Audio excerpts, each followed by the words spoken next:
Doa untuk Romo Makarios Mudyo Nursanto, Bapak rohani kami dan Bapak baptis kami yang telah dipanggil dalam kemuliaan Tuhan pagi tadi jam 4.30 hari Sabtu tanggal 31 Juli 2021.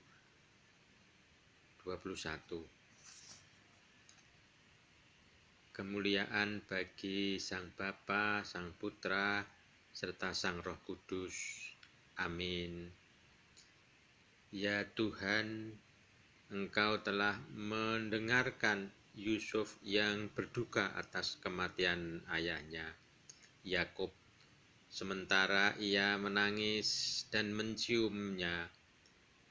Putramu sendiri, Tuhan kami Yesus Kristus, juga mengetahui cinta seorang ibu, karena sementara dia menderita di atas kayu salib, dia melihat ibunya dan murid yang dikasihinya berdiri di dekatnya. Dan dia berkata, "Ibu, inilah anakmu." Dan kepada murid itu ia mengatakan, "Lihatlah ibumu." Ya Baginda yang maha baik, tengoklah ke bawah dari surga dan lihatlah rasa sakit dan kesedihan yang telah mencengkeram hati dan jiwaku hari ini. Berbelas kasihanlah padaku hambamu ini. Terimalah doa yang dipersembahkan kepadamu oleh seorang anak yang telah kehilangan ayahnya yang tercinta, Romo Makarios ini. Ampunilah dosa apapun yang beliau telah lakukan secara sengaja maupun tidak sengaja, baik dengan kata-kata, perbuatan maupun angan-angan. Ya Baginda yang maha berbelas kasihan, dengarkanlah suara duka cita dari orang yang telah diajarkan oleh ayah Romo Makarios untuk berbalik kepadamu dengan iman yang benar pada saat kebutuhan ini, dan untuk mengangkat mata dan suaraku kepadamu.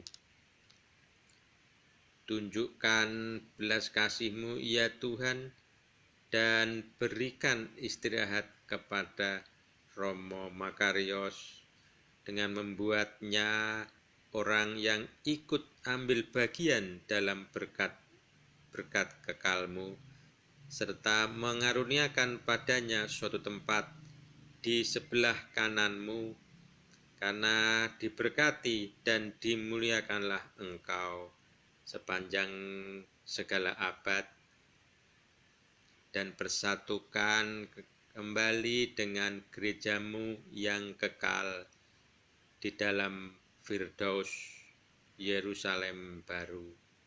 Kami menghantarkan doa ini di dalam firman-Mu yang telah menjadi manusia, Tuhan Yesus Kristus. Selamat jalan Romo Makarios, sampai ketemu di pangkuan Bapak Abraham. Amin.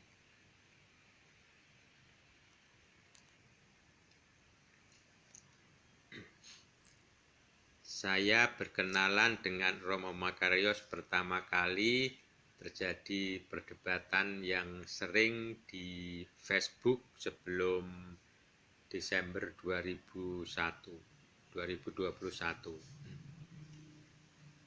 Nah, setelah tanggal 13 Desember kami ketemu dan langsung menjadi Bapak baptis saya, di mana saya baptis tanggal 13 Desember 2020 di Gereja Tritunggal Maha Kudus Solo. Nah, salah satu pesan, ya beberapa pesan dan percakapan kami yang terakhir ketika saya sudah dibaptis dan ngobrol berdua di sebuah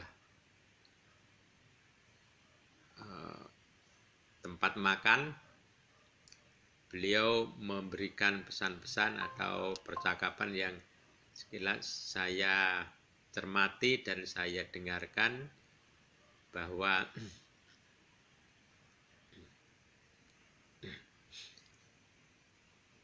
selama mengikuti pelayanan Romo Daniel, yang pesannya bahwa Romo Daniel itu tidak mempunyai capek, melakukan perjalanan kemana-mana beliau mengikuti, dan Romo Daniel tidak punya capek katanya. Yang kedua, mengapa Romo Makarios yang akhirnya masuk ke dalam gereja ortodok, karena gereja ortodok itu sedikit pun tidak pernah mengalami kesalahan. Di sini mengatakan bahwa memang gereja ortodok adalah gereja yang abadi di bumi dan di surga.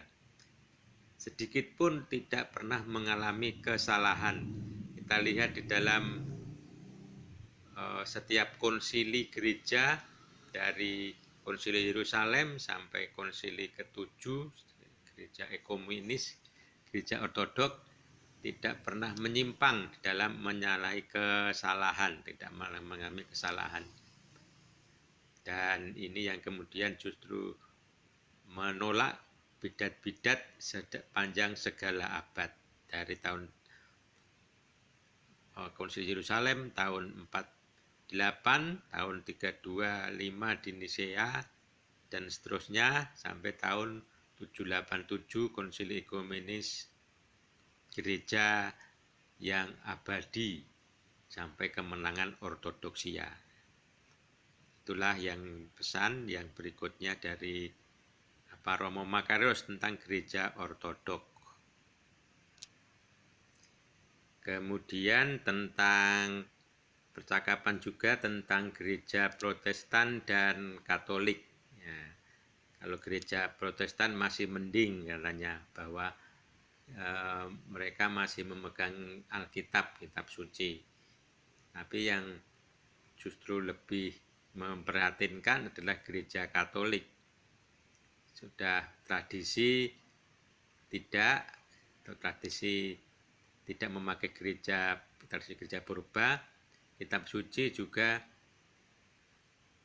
tidak dipakai, kitab suci juga tidak difokuskan, sehingga kalau Protestan masih menggunakan kitab suci, kalau di Katolik Roma kitab suci tradisi bukan hanya fokus mementingkan perbuatan baik. Nah, ini sebagai masukan bagi teman-teman Katolik Roma dan Protestan. Kemudian lagi mengenai GGOC dengan ortodok yang lain. Makarios mengatakan bahwa GGOC mungkin uangnya sedikit, ya, uangnya tipis-tipis, tetapi GGOC adalah gereja yang menyatu dan para anggotanya, para ibadahnya benar-benar dalam satu kekeluargaan. Ya, kalau dalam istilah Romo, ya satu keluarga, sehingga saling kontak, saling mengisi meskipun berada di tempat yang berbeda-beda. Itu. Dan GGOC, GOI adalah gereja ortodok yang membumi dan mengasihi dengan kedalaman hati. Romo Makarios, meskipun dalam Facebook mungkin kasar ya, dalam tanda petik ya memang seperti itu, harus tegas, tapi kedalaman hatinya sungguh-sungguh sangat mencintai kita semua. Beliau tidak mau satu orang pun yang tidak selamat. Makanya dengan tegas seringkali Romo Makarios mengatakan di dalam setiap kesempatan-kesempatannya. Jadi mungkin bagi orang yang belum tahu agak tersinggung. Tapi ketika kita mendalami seperti orang tua, Romo Makarios tidak mau satu di antara kita di seluruh dunia ini binasa. Demikian kesan dan dari Romo Makarios. Sampai ketemu di pangkuan Bapak Abraham. Terima kasih.